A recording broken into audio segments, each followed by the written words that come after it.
हर रोज एक नई कहानी देखने के लिए चैनल को सब्सक्राइब करें और बेल आइकन दबाना ना भूलें। सुष्मिता अपनी बेटी रिंकी से कहती है, बेटा आज घर का सारा काम जल्दी जल्दी निपटा ले, हमें मार्केट जाना है, घर का थोड़ा बहुत सामान ले लेंगे और तेरी शादी की शॉपिंग भी तो करनी है, वो भी हो जाएगी।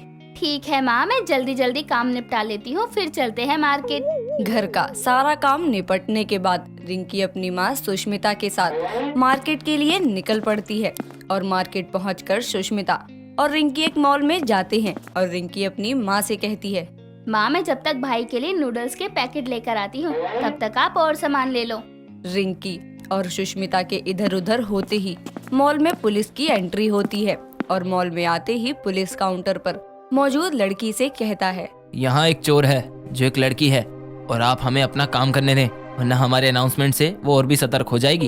इतना कहकर पुलिस मॉल में चारों तरफ उस लड़की की तलाश करती है और कुछ देर बाद पुलिस एक लड़की को पकड़कर लाती है और वो लड़की और कोई नहीं बल्कि रिंकी होती है, जिसे पुलिस थाने ले जाती है और थाने पहुंच पुलिस रिंकी से कहती है, क्यों लड़की, हमें देखकर भागी क्यों थी? हमें तो तेरी कब से तलाश थी। बस में लोगों के बटुए चुराती है, दुकानों पर चोरी करती है और भी ऐसी कई चोरियों की लिस्ट है हमारे पास। ये काम तू अपने गिरोह के साथ मिलकर करती है ना? कहाँ है वो लोग, चल बता। रिंकी चुपचाप खड़ी होती है क्योंकि पुलिस जिसे चोर समझ थाने लेकर आई है, असल में रिंकी उस चोर की हमशक्ल है, जिसे देख पुलिस को भी धोखा हो जाता है। लेकिन पुलिस रिंकी को ही पिंकी समझ लेती है, जो कि एक चोर होती है। बोलती क्यों नहीं? जब चोरी करती है तब ये भोलापन कहाँ रहता है तेरा? सर आप गलत समझ रहे हैं, मैं कोई चोर नहीं हूँ और मेरा कोई गिरोह नहीं है। अच्छा, तो अब तू हमें गुमराह करेगी? एक तो चोरी करती है, ऊपर से झूठ भी बोलती है। ये तो वही बात हो गई, एक तो चोरी ऊपर से सीना चोरी। क्यों? देखिए सर, मैं तो मॉल में अपनी शादी के लिए सामान खरीदने आई थी, मेरे साथ मेरी माँ भी थी, वो मुझे ढूंढ रही होंगी, मुझे जाने दीजिए। तभी तो कहूँ, तू तब से चुप क्यों थी? बना लिए बहाने? नहीं सर, आप कहे तो मैं अपने घर वालों का नंबर दे सकती हूँ। हमें गुमराह करने के लिए कपड़े बदलकर पूरा हुलिया ही चेंज कर लिया ताकि हम तुझे पहचान ही ना पाएं। सर मैं कोई चोर नहीं हूँ। अच्छा तो बता, है कोई सबूत तेरे पास हमें गलत साबित करने का? तू खुद को अच्छा बताने का नाटक कर रही है। रिंकी अपनी बेगुनाही को साबित करने के लिए अपनी माँ सुष्मिता को कॉल लगाती है, जो रिंकी को पूरे मॉल में ढूंढ रही होती है और रिंकी फोन करते ही रोने लगती है। माँ मैं थाने में हूँ, ये लोग मुझे जबरदस्ती यहाँ ले आए, आप प्लीज जल्दी आ जाइए। थाने क्यों ले गए तुझे? मैं अभी आती हूँ, तू चिंता मत कर। ये सुन सुष्मिता जल्दी से मॉल से थाने पहुंचती है और थाने आकर पुलिस से कहती है, मेरी फूल सी बच्ची को किससे पूछकर आप यहाँ लाए हो और क्यों? मैडम जी, आपको कोई गलतफहमी हुई है, ये आपकी बेटी नहीं है, ये एक चोर है। इस पर थाने में कई छोटे मोटे केस भी हैं, आप इसे सपोर्ट ना करें। गलतफहमी मुझे नहीं, आपको हुई है। ये मेरी बेटी है रिंकी और आप इसे किसी भी झूठे इल्जाम पर यहाँ नहीं ला सकते। क्या नाम बताया आपने? रिंकी? अब नाम भी बदल लिया इसने। आप भी मिली हुई हैं क्या इसके साथ मैडम? क्या आपके पास कोई सबूत है कि ये आपकी फूल सी सीधी सादी लड़की है, कोई चोर नहीं? आप मॉल की सीसीटीवी फुटेज चेक कर लें, आपको उस पर तो यकीन होगा ना, क्योंकि आप कह रहे हैं कि आपने मेरी बेटी का पीछा करते हुए उसे पकड़ा है, तो चोर भी तो मॉल में ही होगी। ठीक है मैडम जी, करते हैं दूध का दूध और पानी का पानी। इस बात को सही साबित करने के लिए पुलिस मॉल का सीसीटीवी फुटेज मंगवाती है और उसमें देखने को मिलता है कि रिंकी की तरह हूबहू शक्ल की लड़की मॉल में पुलिस से पहले भागते हुए घुसी है। ये देख पुलिस वाले भी हैरान रह जाते हैं और सुष्मिता से कहते हैं, मैडम जी हमसे गलती हो गई, आप ले जाइए अपनी बेटी को, ये तो इसी की तरह दिखती है और ये बात ही हमें चकमा दे गई। पुलिस ये कहते हुए सुष्मिता से माफी मांगकर रिंकी और सुष्मिता को जाने देती है और उधर पिंकी को ये पता चल जाता है कि जिस शहर में वो कल ही आई है अपने चोर गिरोह के साथ, उस शहर में उसकी हमशक्ल रहती है और इसका बहुत फायदा पिंकी को मिलने वाला था। कुछ समय बाद रिंकी कॉलेज जा रही होती है, तभी फिर से पुलिस आती है और रिंकी को थाने ले जाती है और रिंकी से कहती है, एक हफ्ते पहले हमने एक भोली भाली तेरी तरह दिखने वाली लड़की को उठा लिया था, पर इस बार तूने तो उसका ही गेटअप ले लिया। क्या बात है? क्या तुझे भी पता चल गया कि तेरी तरह कोई और भी है इस शहर में? सर आप इस बार भी गलत है, मैं रिंकी ही हूँ, पिंकी नहीं। रहने दे, हम तो तुझे कई दिनों से तलाश रहे हैं। बता तेरा गिरोह कहाँ है जो चोरियों को अंजाम दे रहा है?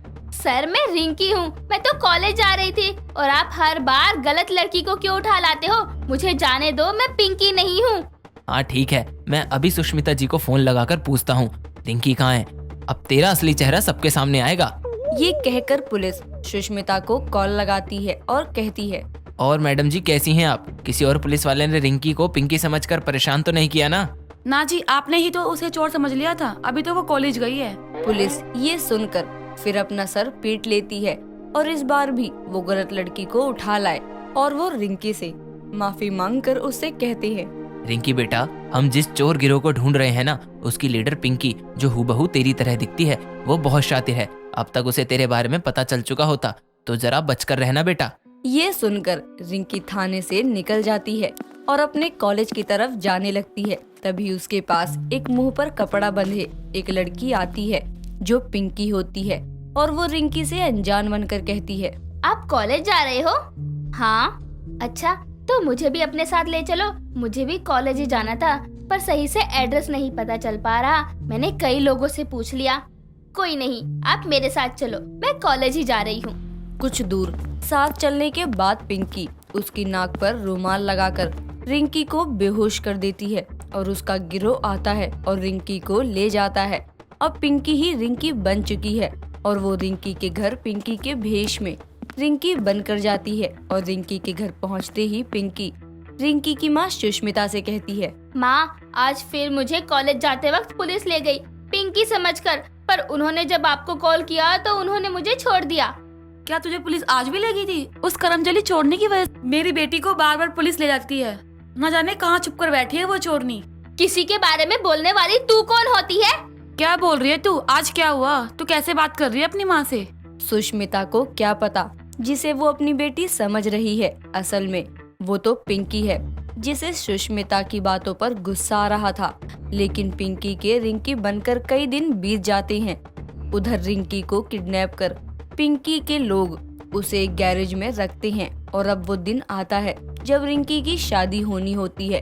पर रिंकी की जगह तो घर में पिंकी थी और सुष्मिता पिंकी से कहती है, बेटा, कल तेरी शादी है और तू मुझे छोड़ के चली जाएगी। शुरू हो गए इस बुढ़िया के ड्रामे। मैं यहाँ रिंकी के पैसे वाले पति से शादी करने आई हूँ और यह अलग इमोशनल ब्लैकमेल कर रही है। इस तरह एक और दिन बीत जाने के बाद अब आता है रिंकी के शादी का दिन और रिंकी बनी पिंकी ही रिंकी की जगह मंडप में पहुंचती है और शादी के मंत्र भी शुरू हो चुके होते हैं। तभी पंडित जी दूल्हा और दुल्हन से कहते हैं, अब आप दोनों फेरों के लिए खड़े हो जाइए। पंडित जी इतना कहते हैं कि तभी वहाँ पुलिस आ जाती है और कहती है, रुक जाइए पंडित जी, ये शादी नहीं हो सकती। तो आज भी आ गए आप यहाँ? आपको क्या चाहिए? क्यों आप मेरी बेटी की जान के पीछे पड़े हो? आज तो उसकी शादी है। माफ कीजिए सुष्मिता जी, पर मंडप में आपकी बेटी नहीं बल्कि पिंकी है। आपकी बेटी तो ये रही। और तभी रिंकी लेडीज कांस्टेबल के साथ पीछे से आती है और ये देख सुष्मिता रिंकी को गले लगाकर कहती है, बेटा, तू ठीक तो है ना? हाँ माँ, मैं ठीक हूँ। ये सुन पिंकी अपने सर से चुन्नी फेंक के भागने लगती है, पर उसे पुलिस पकड़कर थाने ले जाती है और इस बार पुलिस ने सही लड़की को अरेस्ट किया था। लेकिन रिंकी सबको फ्लैशबैक बताती है कि उसके साथ ये सब कैसे हुआ। कॉलेज से आते समय पिंकी रिंकी से कॉलेज का एड्रेस पूछने के बहाने साथ चलने लगती है और रिंकी को कोई नशीली चीज सुंघाकर अपने गिरोह के हाथों एक गैरेज में बंद करवा देती है।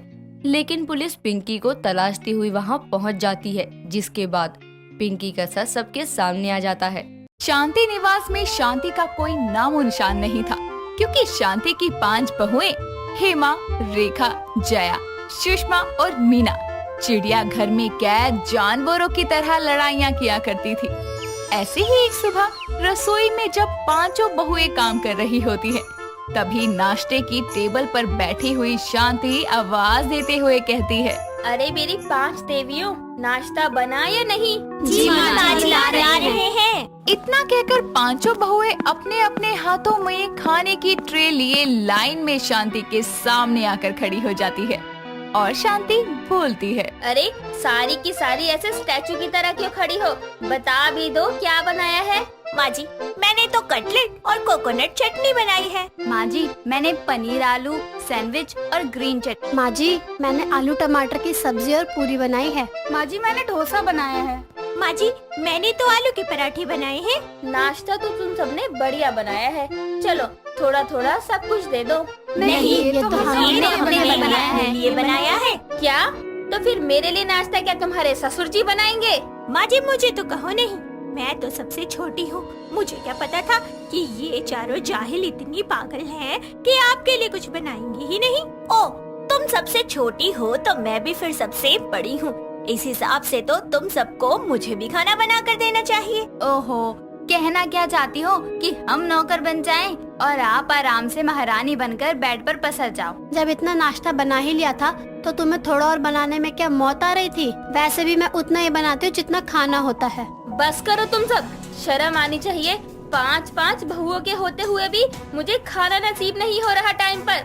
खाओ, जो बनाया है खाओ बैठकर आराम से। मैं अपने लिए खाना खुद बना लूंगी। शांति इतना कहकर मुंह बनाकर रसोई में चली जाती है और खुद के लिए नाश्ता बनाने लगती है। ऐसे ही दिन गुजरते हैं और शांति के घर की अशांति यूं ही कायम रहती है। कभी शांति की 5 बहुएं खाने को लेकर लड़ती, तो कभी शॉपिंग और कभी कभी तो बेवजह ही लड़ पड़ती। ऐसे ही एक दिन हेमा झाड़ू लगा रही होती है, तभी जया पीछे पीछे पोछा लेकर वहाँ आती है और ये सब होता देखकर शांति कहती है, ये क्या हो रहा है? कौन से मेहमान आ रहे हैं घर में जो तुम दोनों इतनी स्पीड में काम कर रही हो? माँ जी यहाँ तो कोई नहीं रहा है, मैं तो बस अपना काम कर रही हूँ। बाकी कोई करे ना करे मुझे कोई फर्क नहीं पड़ता। सही कह रही हैं हेमा दीदी, हम सब अपना अपना काम खत्म कर रहे हैं। हेमा दीदी ने झाड़ू लगाया, मैंने पोछा लगा दिया, जया रसोई में सफाई कर रही है, सुषमा बर्तन धो रही है और मीना कपड़े धो रही है। हम सब ने काम बांट लिया है ताकि हम एक दूसरे से बहस करके अपना मुंह दर्द ना करें। अरे लड़ गए हैं, अरे हम थक गए हैं लड़ लड़ के। अच्छा ठीक है, जो करना है करो। तुम पांचों के बीच बोलने का फायदा भी नहीं है। शांति इतना बोलकर वहाँ से जा ही रही होती है कि तभी बाकी की 3 बहुएं वहाँ आकर कहती है, माँ जी आप बचकर कहाँ जा रही हो? आपने सबके काम तो सुन लिया, कौन क्या कर रहा है, जरा अपना काम भी सुनती जाओ। मेरा काम? मेरा कौन सा काम? खाना बनाने का काम माँ जी, वो कौन करेगा? आप करोगी? हाँ जी माँ जी, सुषमा दीदी सही कह रही है, हम सब बाकी का काम कर रहे हैं तो आप भी ये काम करो। जिसे जो खाना है रसोई में जाकर बना ले, मैं किसी के लिए कुछ नहीं बना कर देने वाली। आई बात समझ में? खुद के लिए बनाऊंगी, खुद ही खाऊंगी। इतना कहकर शांति भी वहाँ से चली जाती है और उन 5 के बीच फिर से लड़ना झगड़ना शुरू हो जाता है।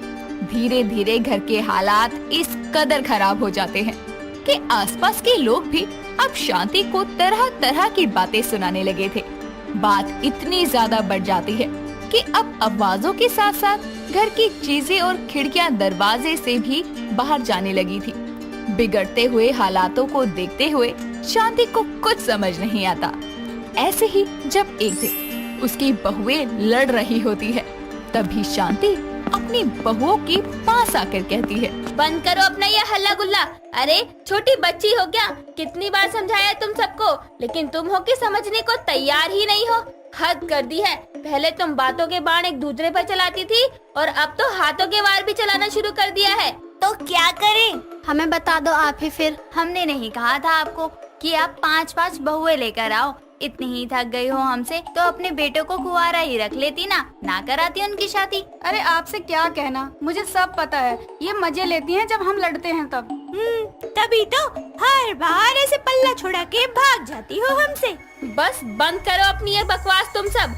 आज के बाद तुम 5 अपने सारे काम खुद करोगी, कोई किसी की मदद नहीं करेगा। मैं तुम सबको अलग करती हूँ। आज से तुम 5 अपना अलग खाना बनाना और अलग खाना। ना मैं तुम सबके साथ रह सकती हूँ, ना तुम एक दूसरे के साथ रह सकती हो। तो बेहतर यही है कि तुम सब अलग हो जाओ। कम से कम शांति निवास में शांति तो होगी।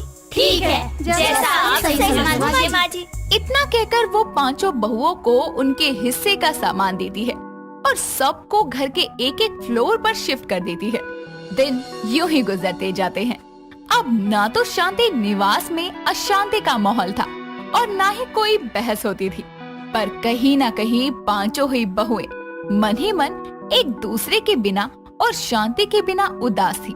ऐसे ही एक शाम जब शांति मंदिर में बैठी पूजा कर रही होती है, तभी आंखों में आंसू लिए हेमा उसके पास आती है और बिना कुछ कहे उसके गले लग जाती है। तभी शांति कहती है। क्या हुआ बहू, तू ठीक है ना? रो क्यों रही है? माँ जी मुझे माफ कर दो, मैं नहीं रह सकती हूँ आपके बिना। भले ही कितना भी तकरार क्यों ना हो, लेकिन मुझे आपसे प्यार भी बहुत है। प्लीज मुझे आपके साथ रहना है। अरे पगली, तो रोती क्यों है? मैं तो हमेशा तुम सबके साथ हूँ। शांति इतना बोल ही रही थी कि तभी वहाँ पर रेखा और सुषमा आते हैं और दोनों हाथ जोड़कर शांति से माफी मांगकर कहती है, माँ जी हम भी नहीं रह सकते आपके बिना।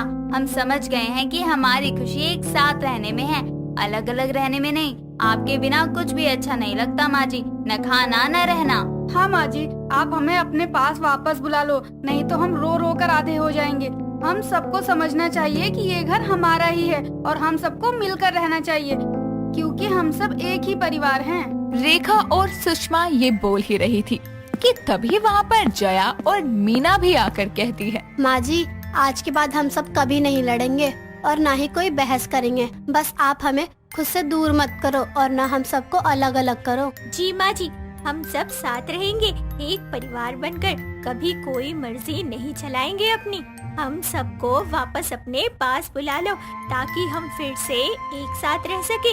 ऐसे एक घर में अलग अलग फ्लोर पर किराएदार की तरह रहना मुझे बिल्कुल अच्छा नहीं लगता। हमें बस आपके साथ रहना है, कोई तकरार नहीं करनी। जी माँ जी, हमें आपके साथ रहना है। अपनी पांचों बहुओं की बातें सुनकर शांति के दिल को बहुत शांति मिलती है और वो कहती है, मेरी 5 तकरार वाली बहुओं, मैं भी यही चाहती थी कि हम सब हमेशा एक साथ यूं ही खुश रहें। चलो देर से ही सही, कम से कम तुम सबको ये बात समझ तो आ गई। अब वापस से तुम सब एक साथ मेरे साथ रहो और इस शांति निवास में अशांति फैला दो, पर खुशियों की अशांति, तकरार की नहीं। जी माँ जी, जैसा आप। इतना कहकर पांचों बहुएं खुशी से मुस्कुरा पड़ती हैं और फिर से एक साथ मिलकर खुशी खुशी रहने लगती हैं, वो भी बिना किसी तकरार के। तो दोस्तों यूं ही मिलकर परिवार बनाए, क्योंकि खुशी एक से नहीं बल्कि सब से होती है। दोस्तों अगर आपको ये कहानी पसंद आई तो इसे लाइक करें, शेयर करें और कमेंट करके बताएं कि कहानी में आपको सबसे अच्छा क्या लगा।